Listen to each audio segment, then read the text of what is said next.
The following entries range from infuriatingly low drop rates, obnoxiously long and tedious quest chains that did not respect the player's time at all, and server-wide efforts under immensely competitive circumstances with no guarantee of actually achieving what you've set out to achieve. And at number 10, we have the Goretusk Liver Pie, a level 12 to 15 Alliance fetch quest given by Salma Saldine in Westfall. This NPC asks players to bring her 8 Goretusk livers, stating that she has everything else prepared and only needs the livers in order to finish her pie, offering to bake the player an additional pie as well as provide the recipe for its reward, with the quest also granting 900 XP and 250 Stormwind reputation.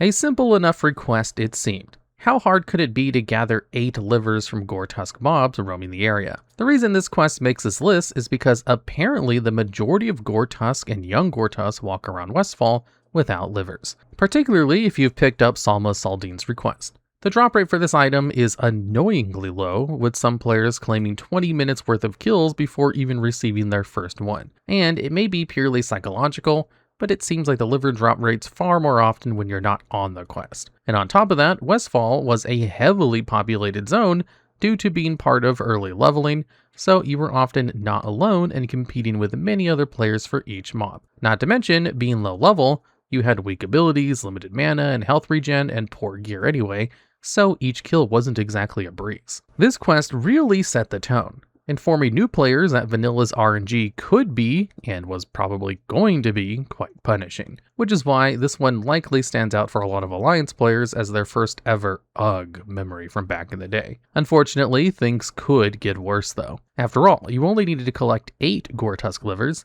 and this quest only impacted Alliance players, so who cares? Imagine what it would feel like if you had to collect a larger volume of randomly dropped items whilst constantly having to manage your inventory at the same time. And at number 9, we have the Green Hills of Stranglethorn, a level 30 to 40 fetch quest given to you by Barnell Stonepop in Stranglethorn Vale, asking players to collect all of the missing pages from the Green Hills of Stranglethorn manuscript, which is a reference to Ernest Hemingway's Green Hills of Africa, completing 4 chapters and returning them to Barnell. There are 15 missing pages overall, and in order to obtain them, you simply go around Stranglethorn Vale, killing any and all mobs. The XP reward alone made this quest well worth the effort, providing players with 4,700 XP upon completion, whilst also granting 775 XP per submitted chapter. And again, it sounded simple enough. Surely by the time you finish questing in a zone, you would have collected most, if not all of the pages anyway. Except, the drop rates were completely random. You could farm for hours and still be missing a particular page, especially since some of them were rare drops and others for some reason. The pages also only stacked in small numbers of 10, so players very quickly found their bags filling up, causing them to constantly have to travel backwards and forwards, only adding further time and tediousness to the grind. An awful lot of players ended up choosing to just buy any missing pages off the auction house, but with certain of them being rarer than others, prices were often quite inflated, depending on your server, with claims of some costing as much as 9 gold each. So you'd likely still need to grind in order to gather the necessary funds anyway.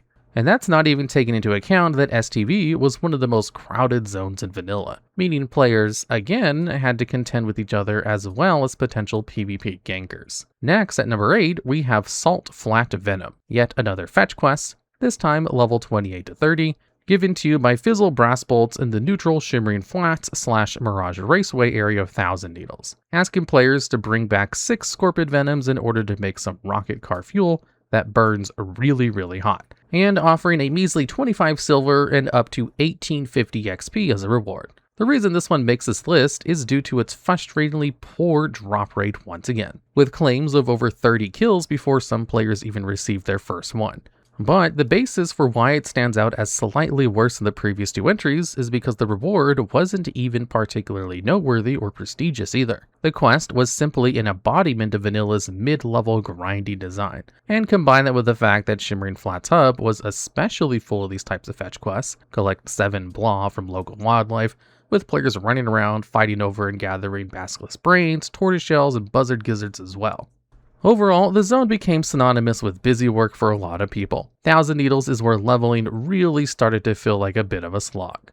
And at number 7, we have the Molten Core Access / Grinding Hydraxian Waterlord reputation. This one might seem like a bit of a cheat for a list of Grindiest Quests, but specifically, we're talking about the quest chain beginning with poisoned water given to players by Duke Hydraxis, initially asking us to use the Aspect of Neptulon item on poisoned elementals in the Eastern Plaguelands, bringing back 12 discordant bracers in the process. This questline then progresses with Eye of the Emberseer, requiring players to kill the Pyroguard Emberseer in Upper Blackrock Spire in order to bring back its eye. And further along the quest chain, players needed to head into Molten Core twice.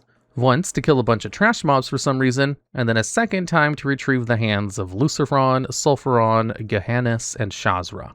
The ultimate goals of these quests being to acquire the Aqua Quintessence item. Now, without the Quintessence, your group literally could not finish the Molten Core raid. The item allowed players to douse the 7 runes in order to summon Major Domo Executus. Only upon defeating that boss would Ragnaros even unlock, meaning that these quests were mandatory for raid progression. And in order to progress through the quest chain to retrieve the Quintessence in the first place, you needed to grind out weeks of repetitive farming, killing fire elementals for tiny rep gains with the Hydraxian Waterlords, due to the quests themselves being reputation gated. Originally, the Aqua Quintessence required reaching Honored reputation, but in patch 1.11, Blizzard added the Eternal Quintessence, a now permanent, non-consumable version of the item, which required Revered reputation. And that's not even considering the time required for quest completion, with the Hands of the Enemy quests, where you collect the severed hands of 4 Molten Core bosses, being particularly time-consuming. And at number 6, we have yet another form of frustrating raid gatekeeping,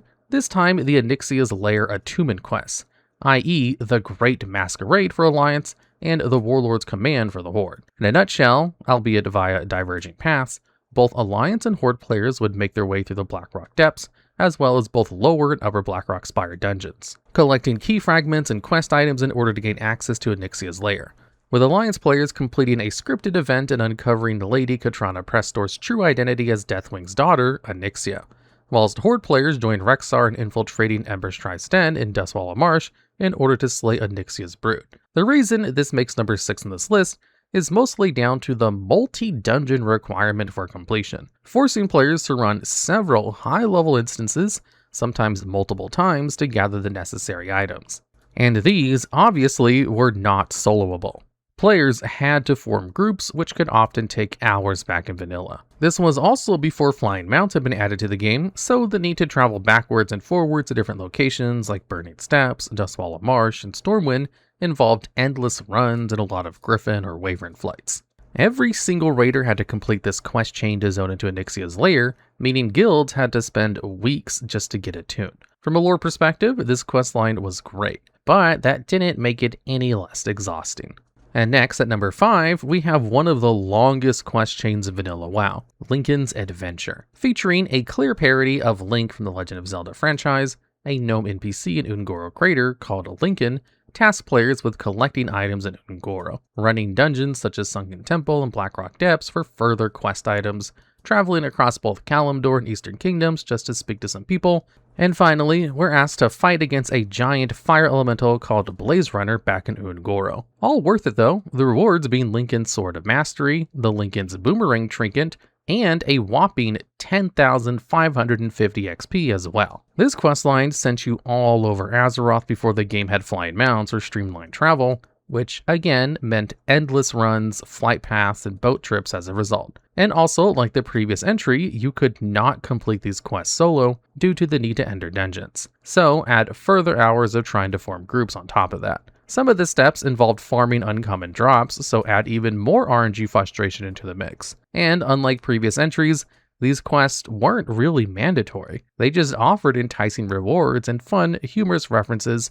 So all in all, it really came down to just how dedicated and committed you were to seeing the whole thing through. Or just how big of a fan of Legend of Zelda you were, I guess. And at number 4, we have the Priest Benediction quest. Any priests who were lucky enough to loot the Eye of Divinity from Major Domo Executus in the Molten Core raid could begin the steps towards gaining Alonsis Fal's epic Benediction staff, or Anathema for Shadow Priests. With the Eye of Divinity, players could travel to the Eastern Plaguelands and speak to Eris Havenfire, who would task them with completing a rather infamous solo event that included keeping peasants alive in Stratholme. with success depended on healing NPCs under intense pressure whilst managing mana, cooldowns, and positioning all at the same time. So basically, you have the initial tremendously low drop rate of the Eye of Divinity, with some priest raiding consistently week in and week out without seeing a drop once. You then had the extremely punishing solo event, with players often needing stacks of consumables and buffs to even succeed. Consumables, which also required quite the grind. Many priest players wiped repeatedly before finally beating the event, because, unlike most vanilla content,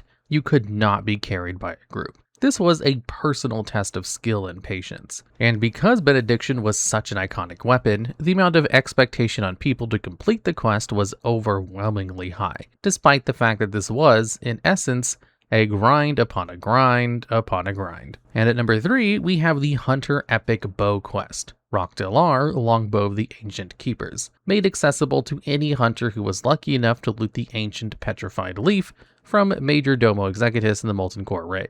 With the leaf in hand, players could head over to Vartus the Ancient in Felwood in order to receive their annoying challenge. Defeat 4 elite demons scattered across Azeroth. Artoris, the Doombringer in Winterspring, Selenor the Slayer in Silithus, Clinfrand the Crazed in Burning Steppes, and Simone the Seductress in Ungoro Crater. Each fight had unique mechanics, and, just like the previous entry, could only be completed solo. Now, the solo-only restriction was bad enough. If anyone tried to help you, the demon despawned. But on top of that, each demon required a different and weirdly specific strategy. For example, Simone summoned a pet that needed to be kited away and controlled, whilst Selenor required careful positioning and perfectly timed use of volley in order to eliminate his homing beetles. Again, these encounters often led to a heavy consumable requirement, with hunters needing stacks of potions, special arrows, and engineering gadgets in order to succeed, and one slip-up pretty much guaranteed death,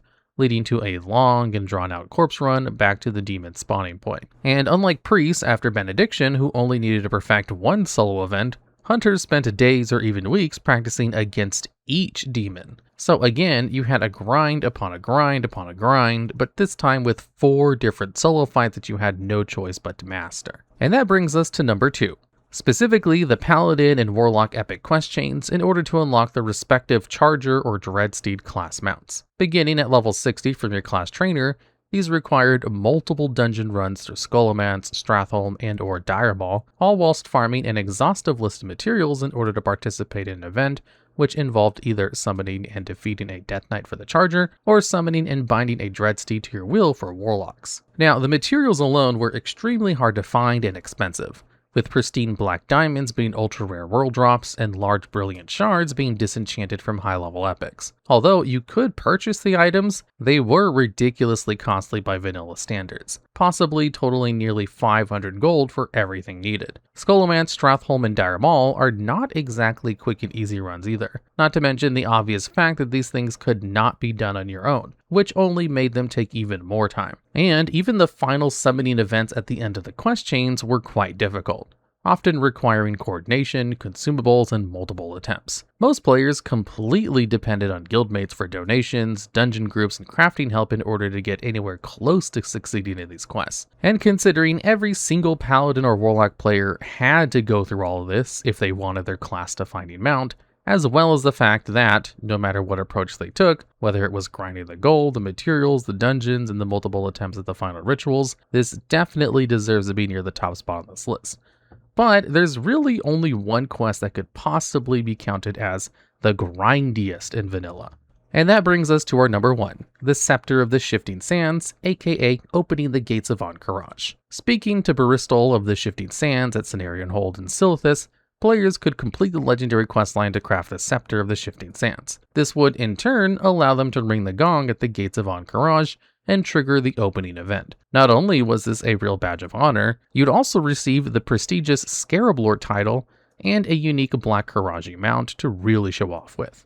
But the reason that this one wins this list by a mile is because it wasn't just a one-person grind. This required an entire server-wide effort. Entire guilds or even entire factions needed to contribute towards success. Tens of thousands of resources and Silithid carapace fragments, dropped by Silithids, had to be gathered for the war effort and reputation grind, taking the designated Scarab Lord player from hated to neutral with the Brood of Nozdormu. whilst the prospective Scarab Lord also needed to farm rare materials in Arcanite bars, Elementium ignates, blue sapphires, and Azerothian diamonds.